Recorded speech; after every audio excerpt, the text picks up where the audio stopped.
guys, Schultzy Phillips here. Welcome to January 23rd DVD update. I talk about all the DVDs and Blu-rays I've gotten over the last 2 weeks or so. Like I always say, if you guys enjoy these updates, definitely give this video a thumbs up. Leave me comments below what you thought about the titles I checked out, any titles you guys have picked up recently, anything's coming up you'd like me to check out. Now, the first one I got from Warner Brothers is the Robert Downey Jr., Robert Duvall film, The Judge. And it's pretty much about Robert Downey Jr., who's this big shot lawyer, and he ends up getting a call, right when he's, at trial, from, a family member saying that his mother's passed away. And he's kind of dreading having to go back to the funeral because he has a pretty bad relationship with his father. They really don't talk. When they get together, they argue. So he ends up going there. It's kind of awkward between them.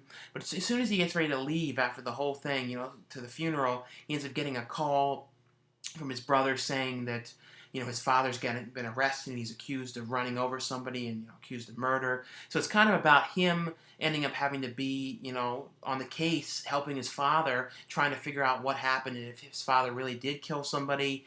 And, he's also trying to figure out if his father's gotten back into drinking, and maybe that's what happened, because the father has no idea, and he doesn't remember, this happening at all, and he believes that he didn't do it. So it's one of those kind of movies about trying to figure out if he did it, and it was kind of like a political thing, but a really, well-acted movie, and Billy Bob Thornton's in the movie as well.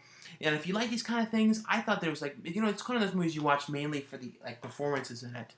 The next one from Universal is a Liam Neeson film, A Walk Among the Tombstones.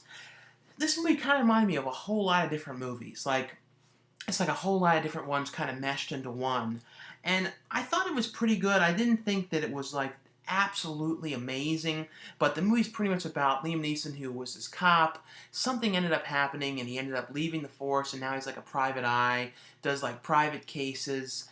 And it's kind of still, though, acting like a cop, though. He still has the guns and everything, and he's pretty much still a cop, but he's not a cop.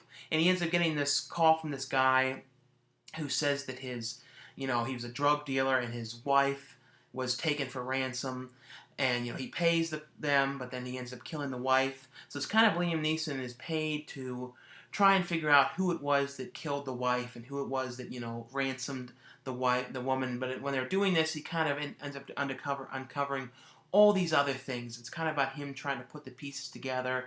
I thought it was a kind of a cool, mystery thing, trying to figure out, what was going on, who these people were. Like I said, it wasn't perfect. I thought the character Astro, the kid that he becomes friends with, that helps him along the way, who was, Astro, who was in that movie kind of like E.T. lately.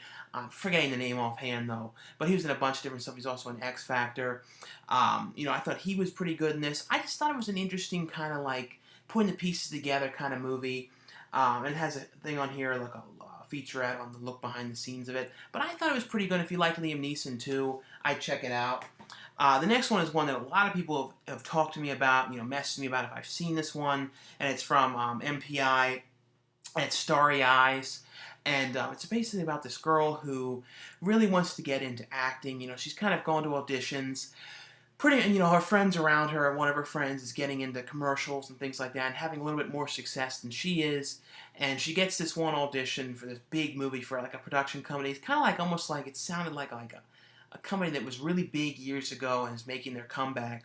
But she gets this audition for this movie, and there's something very weird about the place. The people there are very strange. She goes into this audition, and they're kind of being very weird with her. She doesn't think that she's got this part. And, the girl has all these kind of problems and, stress and, pulling out her hair. And one of the casting woman sees her doing it in the bathroom and then has her come back in and has her test pulling out her hair and going crazy.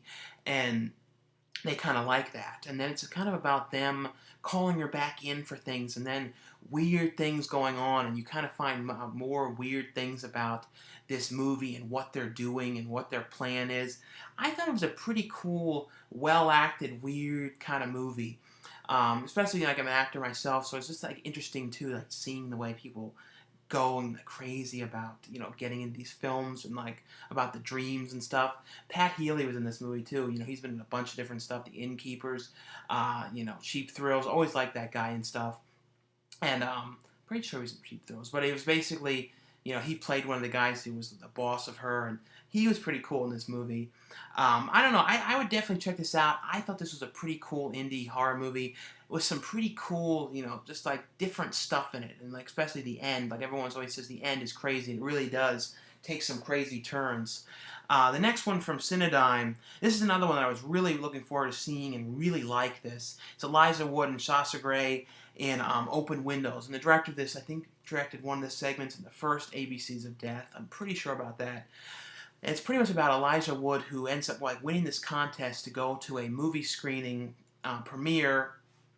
Well, he doesn't go to the premiere. He's going to, for some reason they don't invite him to the premiere. He's watching it live streaming, but he's going to be meeting Sasha Grey's character for dinner afterwards, and they're going to kind of going on like a date. He kind of won this date with her, and but the whole movie is told through the computer, kind of like what I'm doing right now. It's all in the computer, all in the windows. There's like pretty much just what you see on Elijah Wood's character's desktop, what he's looking at, what's happening, and he gets this random call when he's watching the live feed of this premiere, and it's this guy. He's like saying, "Click these links, click this," and he starts having access to Sasha Grey's character's phone and can listen in, and then things start getting worse and worse and worse. He has access to her webcam and all the kind of bad things that start happening. And it's kind of a movie about, deals with hackers and all that kind of stuff and trying to figure out what this guy talking to Elijah Wood's motives is and why he's making Elijah Wood's character do the things that he's doing. And it has a pretty interesting concept, and really, it's one of those movies that I would really think would have been really difficult to put together because there's so many different components with the windows and the screen and trying to figure everything out, and very complex, very well put together. I really like the career choices that Elijah Wood's been doing lately with this and The Maniac. I think he's pretty cool in horror movies, and I kind of feel like now, he's done so many mainstream films since he was a kid and through The Lord of the Rings, and I feel like now he just does what he wants, and he wants to do these kind of different, quirky, out there, movies, and I like that. I like that he's doing these different things, and I thought this was a really, really cool one. Definitely would recommend this. The only thing I will say is I think some of the camera technology might not 100% exist, but I don't know. The next one from Sony is, I think this might be like one of the first that I know of, like Christian horror movies, like at least that I can think of. I think there was just one other one, but I think this is like the first sort of mainstream Christian horror movie, at least that I can think of, and it's called The Remaining. And I'm not a religious person or anything like that. If this rapture did come, I'd probably be one of these people running away from all the problems. But I enjoyed this movie. I actually really did like this a lot, and actually was kind of creepy, some of it. Like, it was a lot creepier than you would think it would be. The things that happen to the heathens in this are pretty creepy. But it's pretty much about, the rapture comes. It's these characters at a wedding, and the one doesn't get raptured at the wedding, so I guess she wasn't a virgin. That was her reason for not being raptured. That was my guess. They didn't talk about it, but that was my guess. But the movie is basically about the wedding, and then people start disappearing, and they kind of did this interesting thing about when they get raptured. Their bodies stay there, but then like the soul goes up and all that kind of stuff. But it's about the survivors that are like these friends kind of surviving through this, and kind of like these creatures coming after them, hailstorms, all these terrible things that start going on. Them trying to hide out and figure out where they're going to go. Like I said, though, I know this movie, to some people would see it one way if you're really religious or something. If you're not, you just like a horror fan, you'd see it more as just like a horror movie. That's the way I saw it, and I like this one. Like I said, I really did. I thought that it was pretty creepy. I thought the director did a pretty good job with it. Like I said, though, it's one of those movies people will see really different ways depending on your viewpoints on things. The next one from Sony as well is Fury. It's one of those movies that I'm surprised didn't really get any Academy Award nominations or anything. At least not that I'm aware of, because everybody did a really good job in this. And it's pretty much about, during the war, it's about a group of, it's kind of, I believe it was near the end of the war, and it's a group of these soldiers with this tank, and, led by Brad Pitt's character, Shia LaBeouf's in the movie as well, and a bunch of different people are in this. Michael Pena is in this. But it's kind of about them when they get sent on this one mission, and it's about them kind of stuck as the only surviving tank, and it's about them and what ends up happening. And, it's just a seriously well-acted movie. And to me, when it comes to, like, war movies, some of them I'm really bored with, and sometimes I'm just not that interested in them, or they kind of are a little talky, and not, just sort of like, not amazing, not ones you really want to watch too much. This one, like it says, the best war films in Saving Private Ryan, I think it was, to me, cooler than that. Like, I just thought that it was a really well-made, slick film. Would definitely recommend checking this out, I first said as well, for performances alone. The next one from Magnolia, and I just finished watching this like a few minutes ago before I started doing the update, is the ABCs of Death 2. And I had a lot of fun with this. I really liked the first one. A lot of people saying, this one was better than the first one. I think they're pretty much equal. I think this one had a little bit more of a budget, I think, than the other ones. But if you haven't seen the ABCs of Death films, I'm not going to ruin everything about the segments, because the cool thing about these is watching them and seeing, it's kind of like they gave all these different directors, 26 different directors, a letter of the alphabet, and they were to make a movie out of the letter of the alphabet and then the title they gave them. So it was like A is for Apple, whatever they would give them, so they have to make a little short about that would involve death. I will say the one on here I really loved was the Grandpa one, was crazy, and the Solska twins one as well. But, the cool thing is, though, watching these segments and then kind of guessing what the word is going to be, because I don't like to look at it and saying, oh, that's what it means like that. I kind of like that. I also like the Badger segment a lot as well, and the first one as well, the guy who did Cheap Thrills. But there were some really pretty cool, crazy out there shorts on this, and they also put a ton of behind-the-scenes stuff. When I was watching the Solska Sisters one, it was 30 minutes long. I thought it was really pretty cool that, like, for all these different movies, at least for most of them, they have behind-the-scenes stuff. So that's pretty cool. They really put a lot of stuff on this Blu-ray. Like I said, though, these are really crazy out there ones. I kept on wondering where Lawrence Harvey was, from Human Centipede 3. All I'll say is, watch through the credits and you'll see, because I was wondering where he was the whole time. The next one from Lionsgate is Exists, and this is from the director of the Blair Witch Project. And this is one of those ones when it first started, I was kind of like, oh no, it's the same old, I kind of felt like it's going to be the same thing, because like these found footage things, and a found footage Bigfoot film. Then about 20 minutes into this movie, it really picked up, and then by the end, I really liked it. It was like, this was actually a little different, and this was actually pretty well made, and you could tell that the person that directed Blair Witch, or one of the directors of Blair Witch, did this because it has that kind of vibe to it, where he was, doing the sound live on set, which made it a lot creepier.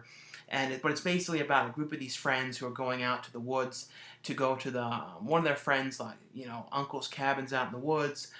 And I think they were pretty much out there just to sort of make, like, YouTube videos, because they had a bunch of GoPro cameras and stuff. Were kind of doing videos for YouTube, like stunts and tricks on their bikes and things like that. But they get out there, on the way to go into the location where they're staying in the cabin, they end up hitting something. They don't know what the thing is.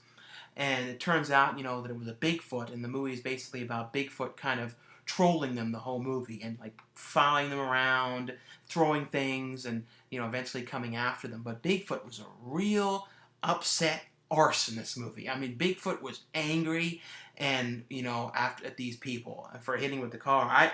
I said, though, this one really, like I said, you may start the first 20 minutes thinking, oh no, it's just gonna be the same, but then it really gets different, and I like that. I like that it kind of took a different turn.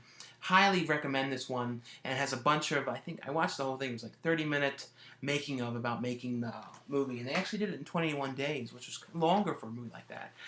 The next one from Lionsgate as well, and this was actually made for Lifetime, and I think this is definitely, from all the Lifetime movies I've seen, the best Lifetime movie, the best produced, and the best use of budget, and also the most violent and kind of out there, I would say, of any Lifetime movie. This is Stephen King's, based on a Stephen King story. Big Driver. It's, Maria Bello, who is a author who writes these kind of like books that kind of like old women kind of read, like more like mystery novels and things like that. And she pretty much, she kind of sees in her imagination her characters, like the old women characters in her books. They're kind of talking to her and telling her things. But she goes out to this kind of small little library to do a reading of her newest book.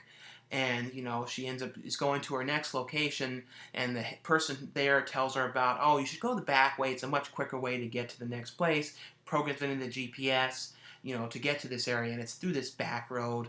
Of course, she goes out there and ends up running over something in the road, pops the tires, ends up getting stuck out there, and then she sees this guy coming to help her, and of course this guy's bad news, and ends up, attacking her, raping her, and leaving her for dead in this, like, ditch thing with all these other bodies. And it's pretty much about her, she lives, and it's about her going to get revenge. And it's a pretty good revenge movie. Like I said, this is really out there for a Lifetime movie. It totally goes, like, much further than you think it would be. And the next one from Lionsgate is Medea's Tough Love. And this is, Medea, the character. And I've always watched all the Medea movies. They're always pretty fun. This is, the animated movie of it. And Tyler Perry did not direct this or write this. And it's okay for what it is.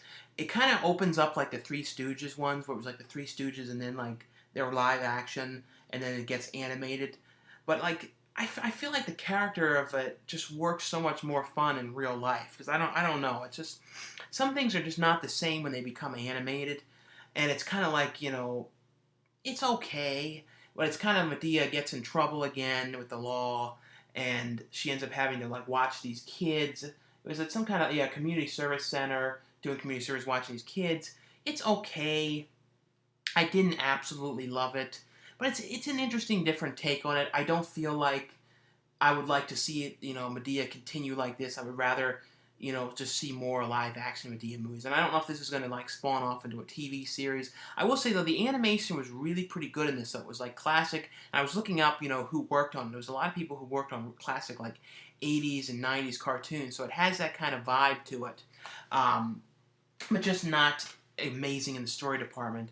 The next one from Lionsgate as well is Born of War, and this is about a girl who, her family ends up getting killed, and it's kind of another kind of revenge film, but it's about her kind of figuring out that the person is like a terrorist. This terrorist ends up killing the family, and it turns out that the guy was actually her father. And it's about her trying to get her back, about her, trying to get the avenging what happened to the family. It was a okay kind of like, kidnapping kind of revenge film. I thought it was okay, but nothing amazing. The next one is, I think this was just called Dark of Night is the English title. And this is like a remake of I think it was like a 1970s Spanish film, which I think was pretty popular. I've never seen the original one. I actually saw the trailer for this one in theaters and didn't get to see it in theaters, because it had like a limited run. But it was pretty much about like a real old school haunted house kind of film about this girl who's, I think it was her grandmother? Yeah, I think it was her aunt who ends up passing away and ends up leaving the house to her. There's all these kind of stipulations of the will that she has to take care of the cat, but all of her friends kind of come with her to look at the house and see it. And when she's there, weird things start happening to them. And like I said, it's like a classic haunted house movie, with gothic kind of feel to it. I thought it was pretty creepy. I thought that, like I said though, I have not seen the original one, so I don't know how to compare if this was a better one, or if it's very similar, or it was a direct remake, or anything like that. But I would say it was worth checking out for sure. And the next one from Accelerator Media is The Mule. And this has the two guys in this who are the lead in this, are from, the Insidious films. I like this a lot, though. It was actually based on a true story. It was a pretty interesting, weird thing that happened, because this one guy is a member of this club, and the guy that kind of people give kind of crap to, and they end up talking him into, because he really needs money, to going and being like the drug runner of going to this other country and smuggling in all this heroin, and smuggling it, putting in condoms and swallowing it. And when he gets back to the border, the customs in Australia, he ends up looking very strange, and they kind of think that there's something with him, and they believe that he has smuggled in drugs. And, they basically end up locking him into a hotel room with all the police, and he has to stay in there for 7 days, until he ends up, duking out the drugs, because they believe that he has drugs in his system. So it's kind of about them kind of saying, go to the bathroom, like, and screaming at him and yelling at him. And that's essentially what the movie is. It kind of involves all this kind of stuff around it, though, going on. But I like this a lot. I thought this was a really pretty crazy movie. And I just the whole thing of is he going to? Are they going to find out that he has them? What is he going to do? And is he going to be able to hold it in all that time? Like I said, it's a really weird concept of a movie, but I liked it. The next one from BBC, I think this is one of the first movies that BBC has released that I can think of, because normally they release TV shows and things like that. But this is in the UK, I believe it's called SOS. But this title is also, I think it's SOS Save Our Skins. And it's about the cover though isn't totally fitting, I don't think, to this thing. It's a little bit different. I don't know. The cover doesn't 100% fit this, but it's basically about these two friends who went to, I believe it was supposed to be New York Comic Con. They end up going, to this convention, and, they're in their room. They wake up and they find out that they go down to the convention. There's nobody there. The whole place is totally, everyone has vanished. And they're trying to figure out what in the world's happened. Then they start seeing slightly, little by little, weird things, like this creature, this monster that's after them, this really weird guy that lures them to his place that wants to eat them, and all these kind of crazy things going on. And it's kind of them trying to put the piece together and figure out what happened. It has a kind of vibe of Shaun of the Dead and Dead Set and those kind of things. I don't know if the characters in this were known in the UK or anything like that, or if this aired. If anyone knows if this was on TV or was a really indie movie there. I couldn't figure that out watching this, because I couldn't find out a whole ton of stuff about it. But like I said, this is one of my favorite things in this update. It's just a really fun movie, and you figuring out why, and why they're the last people left. But definitely check this one out. I think that a lot of people are going to like that. The next one from Wild Eye Releasing is a new Terry Gilliam film, The Zero Theorem. Stars Christoph Waltz. This is a very, very strange, futuristic movie, and it's in the trilogy of Brazil, and then the other one that he did. What was the 12 Monkeys? And it's pretty much about Christoph Waltz in the future, and he's kind of this guy who's he's playing these almost kind of games all day, trying to solve things, and he gets put on the case of trying to solve the Zero Theorem, which was kind of unsolvable, and he's kind of using these things with blocks and playing all these kind of weird things, and it's kind of about just him trying to solve this in this weird futuristic world, and kind of the weird characters that come into his life. It's why you can't do justice to explain this movie. It's pretty much unexplainable, but was very, very cool and really weird. If you know Terry Gilliam's movies, you know what I'm talking about. They have very weird vibes to them, and this one had some weird vibes to it. But it has a whole lot of character actors in this one as well that pop in this. I like this one, but like I said, it's hard to explain. The next one from Full Moon just came out as Transfers 2, The Return of Jack Death. It just came out to Blu-ray. I like these movies. These are movies that I had never seen before. I just started seeing them as the Blu-rays have come out. And they're really pretty fun movies. I think they made 6 of them or something like that. I think Tim Thomerson was in 5 of them. I think Helen Hunt was in 3, I think she was in the next one as well.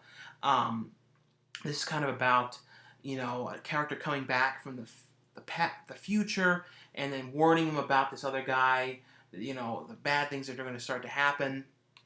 Well, I'm trying to remember all the plots. I watched so many movies in this update, but it's kind of about they want him to go back to his body. This is the kind of movies that you need to kind of know these movies to know them, but they kind of, the ones coming back into the body, and that's kind of what it is. It's basically about these trancers that kind of, these people that kind of go crazy and coming after them. It's just a really quirky, weird movie that is just a fun watch, but not really remembering too much about how to explain it. Yes, I'm sort of blanking on how to explain this, but the villain in this was Richard Lynch, who was really cool in this. And, it's kind of interesting, too, to see Helen Hunt, what she started out in was these kind of movies. And she really did a really good job in this. You can see why she went as far as she did and continues to, because she was really good in these movies. The next one from Anchor Bay is The Atticus Institute. This is kind of a found footage movie about, it's kind of done like something on History Channel, kind of like Ancient Aliens or those kind of things, about the characters from the past talking about what happened. And it's about and then, this institute where they were doing these experiments on people with like telepathy and trying to prove it and see if it was real. And it's kind of about a new person that comes in, this woman, and then about her, possessed and weird and all the bad things that are happening. It's kind of about the characters from back then telling about what had happened, and they're playing the footage. It's kind of aged to look old, and that's kind of what it was. But it was a different take, like I said, on the found footage thing. It wasn't all, done like that. It was like I said, done more like a documentary or something that you would see on TV. And it gave it like a different kind of vibe to the whole thing. And definitely gave a different vibe to like the possession kind of things. I thought they did a pretty good job too on the aging. The pictures I thought were aged the best. Some of the stuff though with like the surveillance footage and stuff, like I don't know if at that time they would have had that kind of timestamp video and exactly. But it was, like I said, it was a different take on the whole thing. The next one from Anchor Bay as well is The Disappearance of Eleanor Rigby, and it's Jessica Chastain and James McAvoy. And it's like a love story between them, but that has all kinds of problems though. It's about it's kind of explaining Jessica Chastain's character ends up in the beginning of the movie jumping off of a bridge and trying to kill herself, so she ends up going back to live with her parents and then disappears from her boyfriend. She can't get a hold of her. The phone's been turned off. He doesn't know where she is. He wants to see her again. It's kind of like flashing back and like talking about what had kind of led up to what had happened to her, and showing the good times and the bad times. This movie was also, I think, cut in theaters. It was like shown two different ways, three different ways. This way, which is like all the stories combined into one, but one that was all his version of the story, one that was all her version of the story. But this one, has that cut like that. But I believe on here it has the features. You can see those kind of different cuts of the movie. But I thought that was a pretty good movie. It has, really pretty well acted. Has a bunch of different character actors too pop in this movie as well. Bill Hader's in this movie. I thought it was a pretty good love story film. The next one from Image is Frankenstein versus the Mummy. This is a pretty crazy movie, a crazy cover on this. And this is about this, like the Frankenstein kind of guy who like is this doctor, and then his girlfriend, I believe it was supposed to be his girlfriend, and they discover like this mummy. And it was kind of like these weird things about the mummy that they've discovered. And it's about him, the doctor, who wants to bring back life, and he's kind of trying to create life, and at the same time, this curse, and the mummy comes back, and then it becomes kind of like Freddy versus Jason about the mummy and Frankenstein kind of going after each other and facing off. It was a pretty interesting kind of movie. There was pretty good effects work on like the stuff, and some pretty good gore and things like that in this. I would say it's worth checking out. Like I said, not like absolutely amazing or anything like that, but a pretty cool different take. And if you like these kind of crazy like monster versus kind of films, I'd check this out. It has a commentary on here with the director. The next one from Cinedigm, and this is a pretty cool, like, it kind of reminded me of like an 80s kind of movie. It had like 80s kind of music. It's called The Demon's Roke. I believe that's how you say it. And it's pretty much about this kid in the beginning of the movie who, like, these demons end up coming out, killing the parents, and he ends up getting taken away to like the demon land, and he's like been raised his whole life by this other demon, and he ends up years later, he has this long beard and is all squaggly, ends up coming back, and he comes back to his town, and as soon as he comes back, these demons end up coming after him, and they start like possessing people and turning other people into demons. And he ends up going to look for his old friend. There was this girl of his, friend of his, that they used to play when they were kids. He ends up trying to find her again. It's one of those movies though that is really like the reason I'd say to watch this mostly is for the effects. There's some like really crazy gore kills in this and stuff. Really well done makeup effects and things like this. Cool music in this. Like it says on here, it's got like an Italian kind of zombie feel to it. It runs just a little bit too long, just a little bit. That's the only thing I would say. It just overruns. This kind of movie would be better, maybe 80 minutes. But some pretty cool stuff and some really pretty cool creatures in this. The next one from Cinedigm as well is A Bet's a Bet. And this has a bunch of people. Even Keenan was in this movie. And it's pretty much about, I guess Mina Savarni is the star of this, and it's about like her, and she ends up meeting this guy, and it's kind of like them doing these bets to each other. They kind of start kind of like not liking each other and things like that. But then they start like daring each other to do all these different things, and they start kind of liking each other. It's sort of a romantic comedy thing around them, and they're kind of quirky situations they get themselves into. You know, I always loved Mina Savarni. Watched pretty much all of her movies. Thought she was pretty good in this. Um, I thought it was a pretty good movie. Jonathan Silverman was the director of this, you know, from Weekend at Bernie's and a bunch of different things. He has a little part in this as well. But I thought I like this one. I like Keenan's stuff in it. I like the stuff with the Friends characters and the kind of stuff they were doing. It's not like the greatest movie ever made or anything like that, but it's a pretty funny, kind of silly comedy. The next one was really pretty cool. This is from Cinedigm as well. And if you're a fan of like the Studio Ghibli films, I think that's how you say it, Ghibli films, you know, like Spirited Away, The Secret War of Arietta, Wind Rises, and things like that, you definitely would like this. This is a documentary following a year in the life of the company, you know, producing the two of their films. You know, the head of the company he's retired. I believe he said that a couple of different times before. But it's pretty much about, you know, following them, trying to meet the deadline of making these films, the stuff that goes on there, and all that kind of stuff. Like I said, it's a really pretty cool thing if you want to see like an inside look at the company doing it. I would definitely check this out. It has on here some short films and some trailers as well. But I like this one, especially if you're a fan of the animes that they've made. I would check it out. The next one from Severin Films, and I didn't know there was going to be a second volume to this, and it's Video Nasties, The Definitive Guide, Part 2. And this kind of is talking more about, you know, originally it was the Video Nasties, was like the band films in the 80s during the VHS era, and this talks about when the rating system started first coming in. You know, like in the UK they have like the circle ratings, it's like 18, I think U, 15, and kind of talking about that and the problems the films had then, and it deals more with like the censorship and all the kinds of problems that they had back then with things. And then it has I think it has like how many trailers? 82 trailers for the movies that they've talked about on here, and the trailers also have like intros from the people talking about why they were banned or why they had problems with them and things like that. They had some pretty obscure trailers on here, like some ones on here that I definitely am gonna have to look out for some of these movies. But if you're a fan of like, you know, these kind of things and 80s horror, this is definitely one I would definitely recommend. It's a pretty cool one. And the next one from Uncorked Films is Desecrated. This stars, you know, Haley Duff and Michael Ironside, and it's about a group of these friends who are going out to this cabin.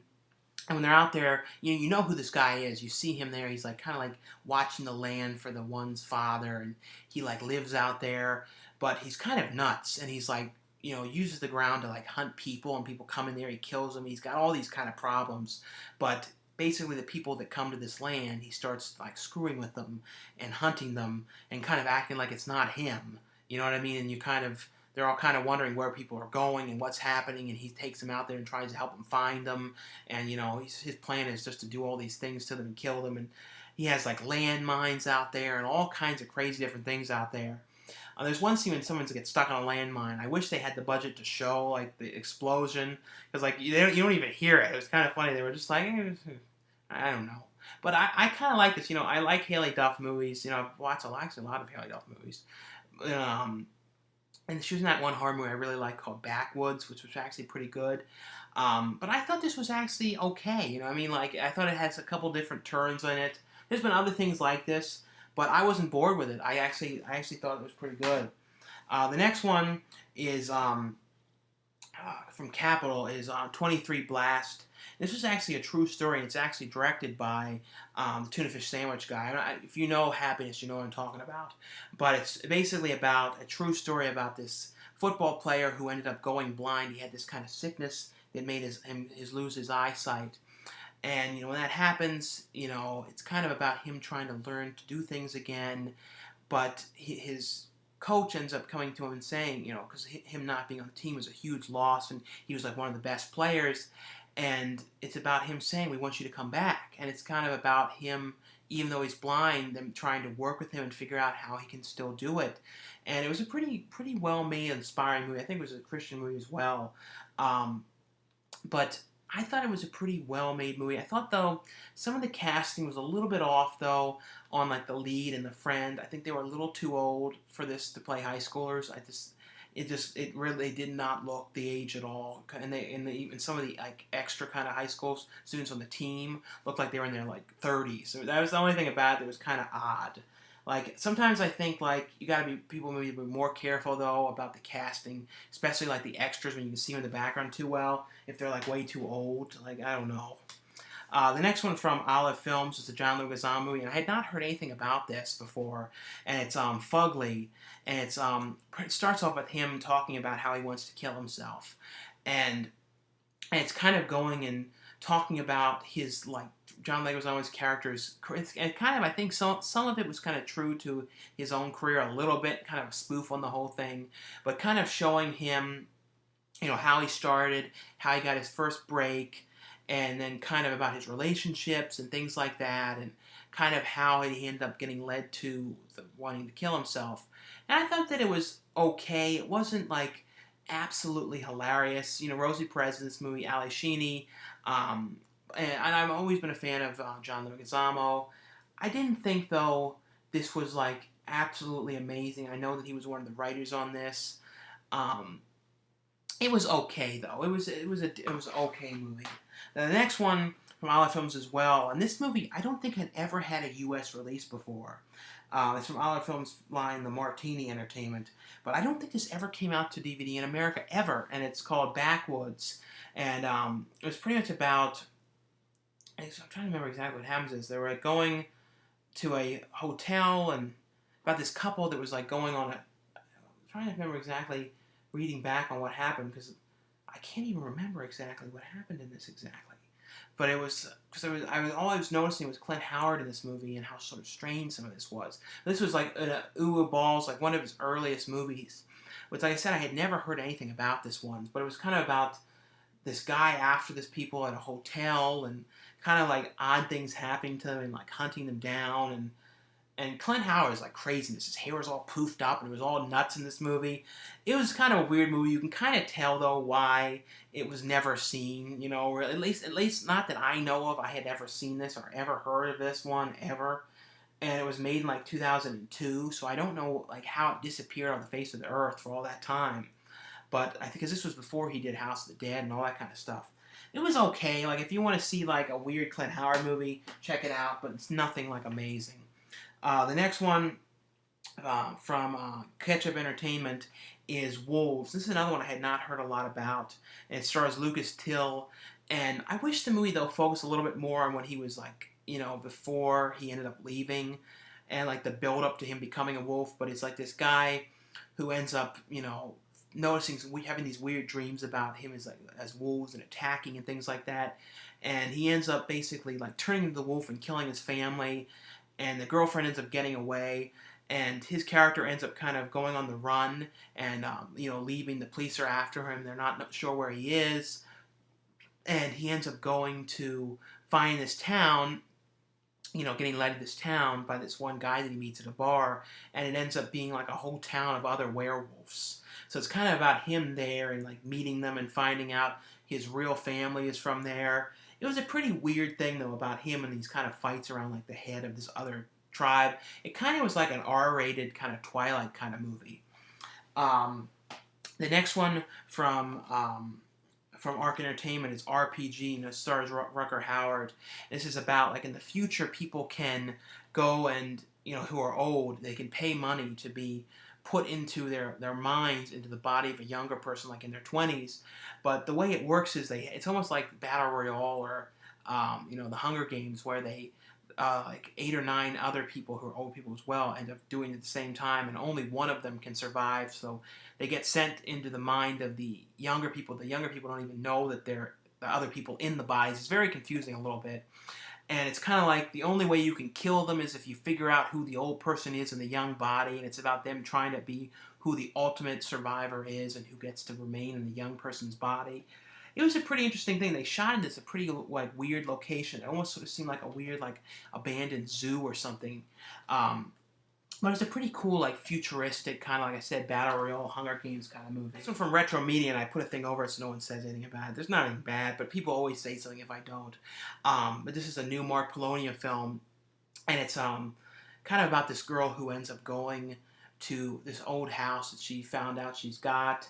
The friends go to town to check out, their grandmother who lives in the town of Amityville, and but it's like there's like this possessed thing, but it was so strange. It was Eric Roberts was in the movie, but he wasn't in the movie. There's a guy wearing this mask, and it wasn't Eric Roberts, but Eric Roberts did the narration over it, so it's kind of strange. There's like a really cool strange thing about this. But they go to this town, and it's about an ancient witch and things like that, and they get to this town and they start getting killed off, and there's this crazy scenes in this with the one becoming like a spider in this sequences, and it's a very weird thing. I always like the Polonius films. I thought this one was actually pretty cool. I think it had more of a budget. I thought it was one of his best filmed movies, I would say. But it's just a crazy, weird thing. It was just kind of weird, too, how Eric Roberts was used in this. The next one from Blue Underground is Going Under, which is, I had never seen this one or never heard of this one. It's alright. It's kind of about this guy who ends up going to this woman who's does bondage and things like that. And it's kind of about them kind of falling in love with each other, but at the same time she shouldn't be with him because, he's the client. And it's kind of about all these weird sexual things that are going on and their weird kind of fantasies. And that's really what it is showing out their fantasies and the kind of things that happened. And it's well filmed and everything like this. I don't think, though, it's a movie for everybody. It has a commentary on here and interviews and things like that. I thought they did a good job cleaning this one up. But like I said, I had never seen the DVD one of it. But they say, before 50 Shades of Grey, there was Going Under. It's okay. It's just kind of a weird movie. It has some kind of cool music to it, but it's one of those kind of movies that just has this real odd vibe to it. And the last one here from Parade Deck Films is In the House of Flies. It's about this couple who end up, they're out on a date and they end up at this fair, and they go to their car and something ends up knocking them out, and they end up waking up in this basement, and they start getting phone calls, and this from the voice, and it's voiced by Henry Rollins, saying to do all these certain things, and it's if they don't do this, they don't get fed, and they have to be good, and they have to do exactly what he says, and it's kind of about them trapped down there for all these days, and what ends up happening, and the kind of experiences they go through, and the kind of things that they have to do while under down locked away, and are they going to get out and things like that. I thought this was pretty good. I thought Henry Rollins was cool, though, as the voice in the movie. But that's pretty much all for this update. Like I said, my face is getting red. I've been talking a lot. This is a really big update. It was a lot of stuff in this one. But anyway, though, guys, thanks again for watching and subscribing, and I'll see you guys later.